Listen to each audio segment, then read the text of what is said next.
Have you ever stood in a crowded place and realized someone you love is suddenly gone? A child, a heartbeat, just vanished under the brightest lights in America. This isn't a story about monsters in the dark, it's about how light itself can blind us. If you've ever felt that fear, that emptiness, share your thoughts below. Tell us where you're watching from, and stay until the end. You won't believe how this ends. The air outside the Sagebrush Casino was dry and humming, the kind of desert night that carried both silence and electricity. Laura Carson stepped out of the family's old Chevy, stretching her legs after 5 long hours on the highway. Behind her, the neon lights of the casino blinked like restless eyes, glowing red and gold against the endless Nevada sand. Her father, Robert, yawned behind the wheel. "Coffee," he said. "Then we'll push through to California." In the back seat, 6-year-old Ethan stirred from his nap, clutching his little stuffed dog. His glasses were slightly crooked, and his red jacket still smelled faintly of campfire from the night before.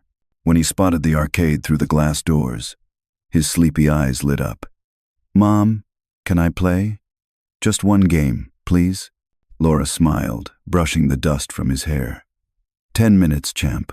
Stay right where I can see you, okay?" She knelt to zip his jacket, her voice soft but firm. Ethan nodded eagerly and ran toward the row of flashing machines. The jingles of electronic music swallowed his laughter as Laura turned to follow her father toward the cashier. They waited for quarters, talked about traffic, and for a moment, just a moment, everything felt ordinary. Laura checked her watch. 5:20 p.m. When she turned back toward the arcade, the stool where Ethan had been sitting was empty. The game still blinked. Insert coin. At first, she assumed he'd wandered a few steps away, maybe to the candy counter, maybe to the bathroom. But as the seconds became minutes, her chest tightened. "Dad," she called, her voice uneasy. "He's not here." Robert frowned, leaving his coffee on the counter. "He can't have gone far." Together they searched the arcade, then the hallway, then the diner. No Ethan. The noise of the casino pressed in the ringing slots, the hum of conversation, the artificial cheer. Laura's voice rose above it. "Ethan, Ethan." Guests began to stare. A guard approached, calm and rehearsed. "Ma'am, kids hide all the time. We'll find him." He spoke into his radio. Within minutes, announcements echoed over the loudspeakers. "Attention guests. We are assisting in locating a missing child. 6-year-old male, brown hair, blue glasses, red jacket. If you've seen this child, please contact security." Laura stood frozen beside a slot machine, her heart pounding so loudly she could barely hear. People glanced around, shrugged, and went back to their games. The lights flickered across her pale face. Outside, dusk sank over the desert. Wind lifted small spirals of dust across the parking lot. Laura and her father ran from car to car, calling his name, scanning under the yellow street lamps. Nothing. Only the endless hum of the interstate. When the police finally arrived, their red and blue lights washed across the casino walls, painting the night in flashes of warning. An officer took notes, asking the same questions again and again. How long had he been gone? Did he have any reason to run away? Laura shook her head, clutching Ethan's stuffed dog against her chest. "He wouldn't leave me. Not him." The officer radioed the others. "Seal every exit. Nobody leaves." The casino's bright laughter dimmed into tension. Guests looked up, realizing something terrible was unfolding behind the glitter. Time stretched. 6:45 p.m. The arcade stood empty, machines still blinking. Laura pressed her palms against the glass doors, whispering his name through trembling lips. Then a voice from the entrance. A woman, breathless. "I think I saw a little boy in a red jacket, holding hands with a man." Laura turned sharply. "Where?" The woman hesitated, uncertain. "Maybe the south exit. I'm not sure." He looked calm, like he knew him. The sound of slot machines faded into a hollow ringing in Laura's ears. She didn't know it yet, but that single uncertain sentence would shape the next 14 years of her life. Outside, the desert swallowed the last of the sunlight. and somewhere beyond the glow of the neon, a small red jacket moved through the dark. The desert at night felt endless, flat, open, and too quiet for comfort. Red and blue police lights pulsed across the sand outside the Sagebrush Casino, cutting through the darkness like heartbeat flashes. The clock over the main entrance read 8:12 p.m. By now, the words "missing child" had spread through every corridor, but the bright casino floor kept spinning, as if refusing to notice the panic beneath its lights. Laura sat in a small security office, her hands trembling around Ethan's stuffed dog. Her father stood beside her, face pale, jaw tight.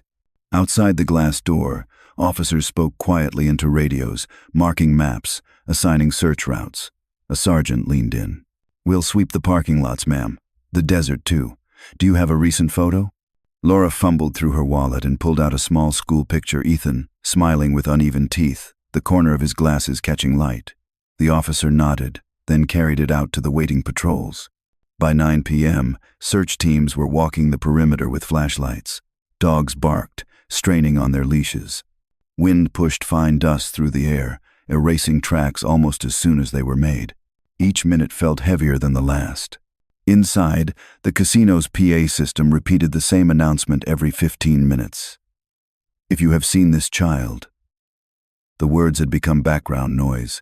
Gamblers kept playing. Dealers kept dealing. Neon didn't dim for grief. Deputy Michael Torres approached Laura gently. "Ma'am, any chance Ethan might have gone outside on his own?" "No," she said, voice breaking. "He's afraid of the dark." Torres nodded, glancing toward the window. Then someone helped him leave. It was the first time anyone said "helped him leave." The phrase cut through Laura like glass. She rose from the chair. "You think someone took him?" "We don't know yet," the deputy answered. "But we're not ruling it out." By midnight, helicopters circled low over the desert, their searchlights sweeping the dunes like slow-motion lightning.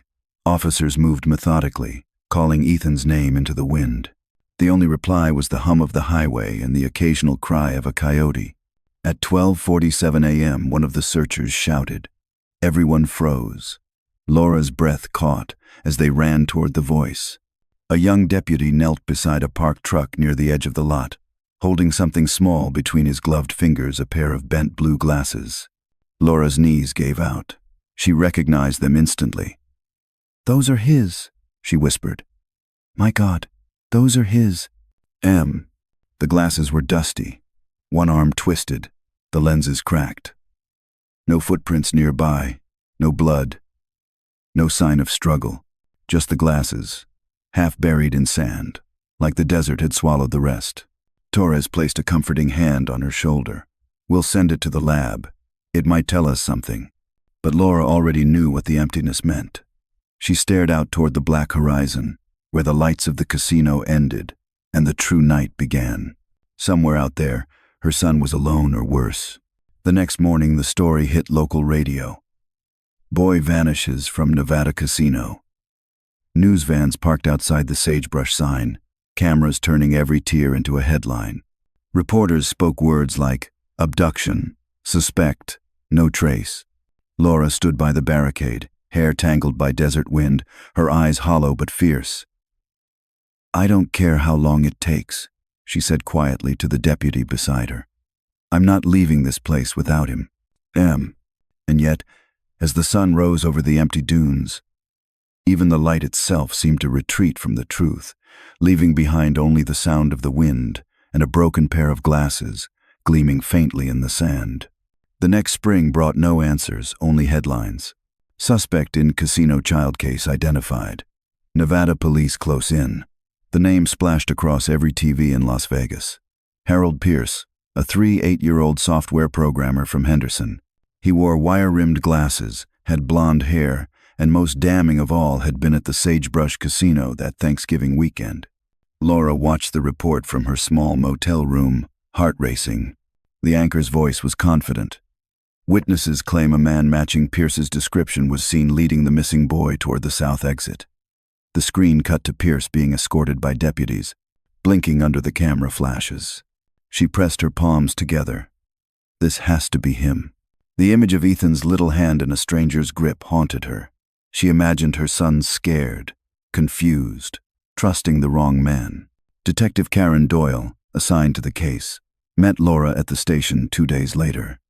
"We finally have someone who fits, Mrs. Carson," she said. "He matches 2 independent witness statements." Laura's voice trembled. Did he say what he did with my boy?" Doyle hesitated. "He denies everything, says he never spoke to any child that day." The interrogation footage played on the monitor. Pierce, sitting still, hands folded. "I was at the casino," he admitted. "Had dinner, played a few slots, went home. I didn't even know there was a kid missing until I saw the news." Weeks passed, and the story spread nationwide. Reporters camped outside the courthouse. Talk shows called him the Neon Kidnapper. Each night, Laura sat by her motel window, hearing strangers debate whether the man on the screen looked like the type. The trial began in early June 1987. Laura took the stand, her voice shaking as she described the last time she saw Ethan. The prosecutor pointed toward Pierce. "Is this the man you believe took your son?" Tears welled in her eyes. "Yes, I think so." But think so wasn't enough. Under cross-examination, the defense asked, "Mrs. Carson, did you actually see this man touch or speak to your son?" "No," she whispered. "But he was there," the courtroom murmured. Reporters scribbled furiously. Day after day, the evidence unraveled. No fingerprints, no fibers, no footage. One witness claimed Pierce wore a gray coat, another swore it was brown. The casino tapes, grainy and looping, showed only shadows moving through flickering neon. When the verdict finally came, the room held its breath. The foreman rose. "Not guilty." Laura felt the floor drop from under her. Her hands shook, her throat burned with disbelief. Pierce turned toward her briefly, his expression unreadable, before deputies let him out through a side door. Outside, cameras flashed like lightning. Reporters shouted questions. "Mrs. Carson, do you still believe he's the one?" She stared past them, voice hoarse. "If it wasn't him, then who took my boy?" That night, she sat alone in her motel room, the sound of the trial replaying in her head. The broken glasses lay on the table beside her, sealed in a clear evidence bag she refused to let go. The TV murmured another segment. Pierce cleared of charges, public outrage fading. In the corner of the screen, the reporter added quietly, "The Carson case remains unsolved. Police say leads have gone cold." Laura looked out the window toward the desert highway. Beyond the glow of Vegas, the darkness stretched forever. Somewhere, she thought, a piece of the truth was still moving quiet, patient, waiting to be found. And in the back of her mind, one question kept echoing through the hum of the neon lights. What if the real story hasn't even begun yet? By 1988, the casino lights were just a memory. Laura Carson had left Nevada behind, traded its glare for the gray drizzle of Oregon. In the small town of Eugene, she rented a 1-bedroom apartment above a grocery store where she worked the morning shift. Each night, after the last customer left and the aisles went quiet, she would sit at her kitchen table under a flickering lamp and type another letter to the FBI. To whom it may concern, if anyone reports finding a boy named Ethan Carson, please contact me immediately. She always ended the same way. I'm still waiting. The rhythm of her days became mechanical work, dinner, letters, sleep. Her father had passed away the year before, his heart worn down by guilt and desert dust. Laura didn't attend the funeral. She couldn't stand the condolences, the way people said, "You have to move on." She didn't want to move on. She wanted to move back. Downstairs, her neighbor, Mrs. Lang, a retired teacher, would sometimes bring her pie or soup and try to make small talk. "You should see someone, honey," she'd say gently. "Talk about it." Laura would smile faintly. "I already do. Every night, in those letters." By 1992, her file of unanswered correspondence had grown thick enough to fill a shoebox. The edges of the envelopes were yellowing, the ink fading. "Still," she wrote. The sound of the typewriter became her heartbeat. Each clack was another pulse of hope. On her 40th birthday, she spent the evening at her table again. Outside, rain tapped the window. She pulled out Ethan's school photo, the corners creased, his smile still wide and fearless. "You're taller now, I bet," she whispered. Years passed quietly. Seasons changed. The FBI stopped responding altogether. People stopped asking. The world moved on. But Laura didn't. Then, one winter night in 1999, as she was closing the store, a small envelope arrived, government seal, Utah postmark. Her hands trembled as she tore it open. Inside was a single page, typed clean and formal. "Mrs. Carson, my name is Detective Ryan Hale, Cold Case Division, Salt Lake City. We recently uncovered an archived record that may relate to your son's disappearance. Please contact me." She read the words again and again, as if afraid they might vanish. The letter slipped from her shaking hands onto the counter. For the first time in 14 years, she felt the pulse of something she'd nearly forgotten: hope. And outside, as the rain turned to snow, a bus rolled past the window with its destination glowing faintly in orange lights. Salt Lake City. The wind off the Utah mountains carried the kind of cold that cut straight through denim. On a December night in 1986, trucker Earl Thompson had pulled into a gas station outside Cedar City for a refill and a quick sandwich. He'd been driving for nearly 12 hours, his headlights slicing through the same endless stretch of desert highway. As he stepped out to check the straps on his cargo bolts of fabric packed high in the trailer, he heard something faint, a rustle, a sound too soft for the wind. He thought it was a stray cat. Then came a whisper, shaky, small. "Hello?" Earl froze. He aimed his flashlight into the trailer. Two frightened eyes blinked back at him from between the fabric bales, a little boy, pale and dusty, his face streaked with tears and sand. "Sweet Jesus," Earl murmured. "Hey, buddy, you okay?" The boy didn't answer. He just hugged his knees tighter, shivering. His red jacket was dirty, his glasses gone. "What's your name?" Earl asked gently. The child's lips trembled. I got lost." In the lights, Earl felt his throat close. Whoever this kid was, he hadn't come from here. He coaxed him out, wrapped his flannel jacket around the boy, and called the local sheriff's office on the payphone. Within 20 minutes, a patrol car pulled up. Officer Diane Morrow, a woman with kind eyes and a weary face, took one look at the child and whispered, "Poor thing." The boy didn't remember his parents, didn't remember the casino. He didn't even react when they asked if someone had hurt him. He just stared at the fluorescent light buzzing above him and mumbled, "Too bright."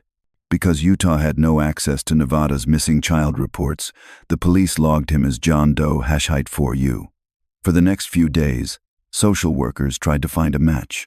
They called surrounding states, mailed Polaroids, waited for answers that never came. At the county shelter, the boy hardly spoke. He watched the other children play, clutching a small paper cup of milk like it was something sacred. A nurse named Carol sat with him one evening and asked, "Would you like a new name, sweetheart?" After a long silence, he whispered, "Noah." And just like that, he became Noah Pierce, the name that would stay with him for the next 14 years. A month later, he was placed with a foster couple, Paul and Marlene Pierce, who lived in a quiet town outside Provo. They were gentle people who'd spent years trying and failing to have children of their own. They gave him a small bedroom painted blue, a nightlight shaped like a crescent moon, and told him, "You're safe now." At first, Noah hardly spoke, but time, as it often does, softened the edges. He learned to ride a bike. He made friends at school. Still, there were nights when the dark came too fast, and he'd wake screaming from dreams of flashing red lights and the sound of machines chiming in endless rhythm. Marlene would rush in and hold him. "You're home, baby," she'd whisper. "You're home." By the time he turned 7, the past had become something he couldn't explain, only feel. A blur of color, a smell of coffee and coins, and a voice calling his name that he could never quite remember. Years later, when he'd look back, he would remember one small thing from that winter night.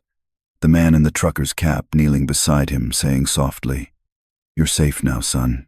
I'll get you out of the dark."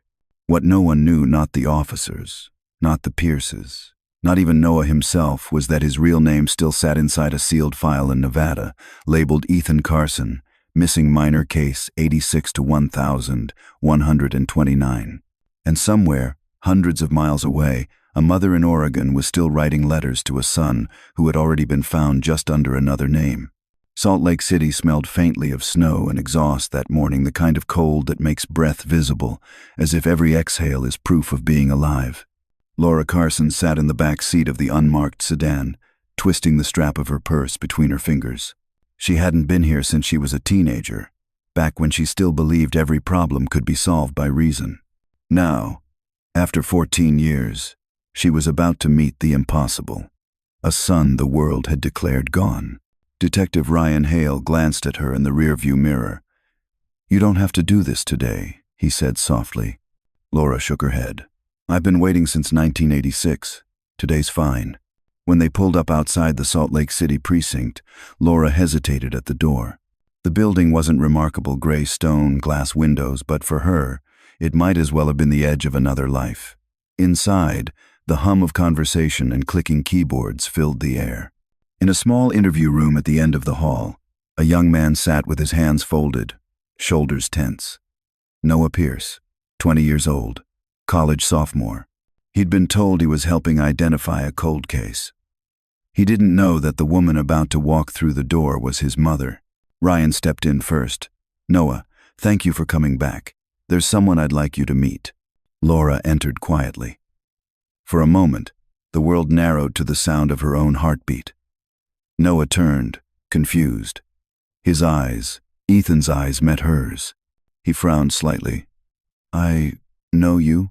Laura's voice trembled. "You used to wear blue glasses," she said, "and you had a little stuffed dog you never went anywhere without." Noah blinked, startled by the precision of it. "How?" She took a step closer, pulling something from her purse. A small, worn photograph.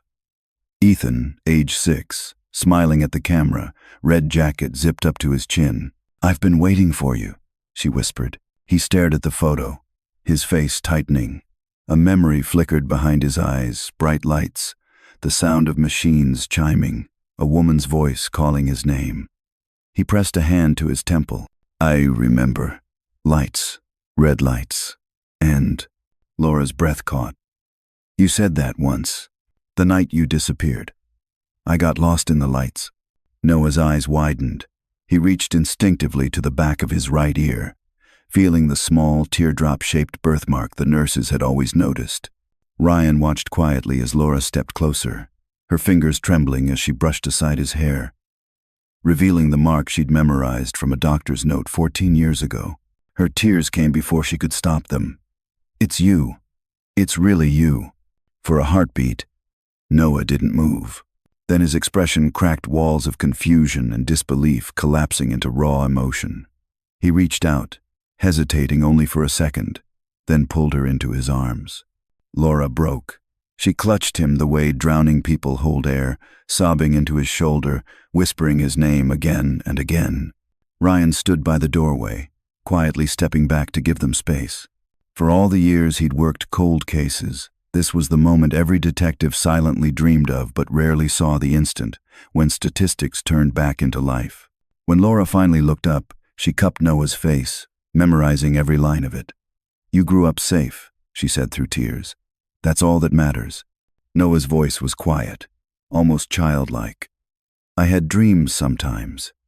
I'd hear someone calling me, but I never saw who it was. It was me," she said softly. "It was always me." "Oh." They sat together for a long time.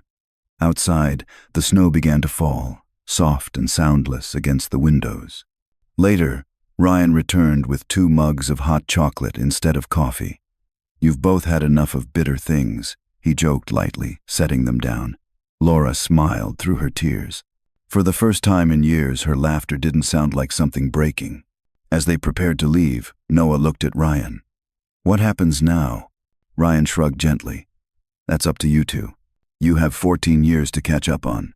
In the hallway, as mother and son walked side by side toward the exit, Laura noticed the lights flickering above them, red emergency bulbs blinking softly. reflected in the wet floor tiles. Noah looked up at them too, smiling faintly. "Guess I'm not lost in the lights anymore," he said. She reached for his hand. "No, sweetheart. You finally found your way home." Outside, snowflakes drifted through the glow of the street lamps. The air smelled of winter and new beginnings. But as Ryan Hale watched them drive away, his phone buzzed with a new message from the lab, an update on the hair sample storage records. There was a second envelope listed from the 1986 evidence box, one that hadn't been opened. He frowned, scrolling through the note. It simply read, "Unknown item recovered near the south exit, unprocessed." He glanced out the window toward the snowy horizon, a prickle of unease running through him. The case was over, yes, but perhaps not completely. And for the first time since the reunion, he wondered if the lights of Nevada still had one more secret left to reveal. A year later, the winter light in Eugene, Oregon, had softened. Snow still gathered along the sidewalks, but the air didn't feel quite as heavy anymore. Inside a modest suburban house, laughter drifted from the kitchen, something that had been missing for far too long. Laura Carson poured coffee into 2 mugs while her son Noah, still getting used to being called Ethan again, sorted through old photographs spread across the table. "You kept all of these?" he asked, smiling faintly. "Everyone," Laura said. "They were all I had." He lifted a picture of himself at 6, holding his stuffed dog. "I can't remember this," he said quietly. "It feels like a dream someone else told me." Laura reached over, touching his hand. "Then we'll start new ones, the kind that don't fade." Their story had spread beyond Eugene. News networks had covered the reunion. Mother reunites with son after 14 years, DNA breakthrough solves Nevada cold case. People across the country wrote letters, some from as far as Maine and Florida, thanking her for reminding them not to give up hope. In March 2001, Laura and Ethan stood at the Nevada State Capitol as officials announced a new federal initiative inspired by their case, the expansion of the National Missing Children Database. Reporters crowded around. When asked what message she wanted to share, Laura spoke slowly, every word anchored by truth. "Never underestimate a mother's persistence," she said, "and never forget that science and compassion work best when they walk together." The applause was warm, honest. But later, standing alone outside the building, Laura gazed toward the desert beyond the highway, the same stretch of sand that had stolen her child once. The wind carried the faint scent of dry sage. She whispered, "You gave him back to me." Back in Eugene, life settled into something beautifully ordinary. Ethan took a part-time job at a community center while studying psychology at the local college. He wanted to understand memory, the way trauma hides and reshapes it. Sometimes he visited elementary schools, speaking softly to children about being safe, about trusting the right people. "Bad things happen," he would tell them, "but they don't get to decide who you become." Laura, meanwhile, found a new purpose. She founded the Ethan Carson Foundation, a nonprofit supporting families of missing children. Her living room became an office filled with letters from mothers and fathers who refused to give up searching.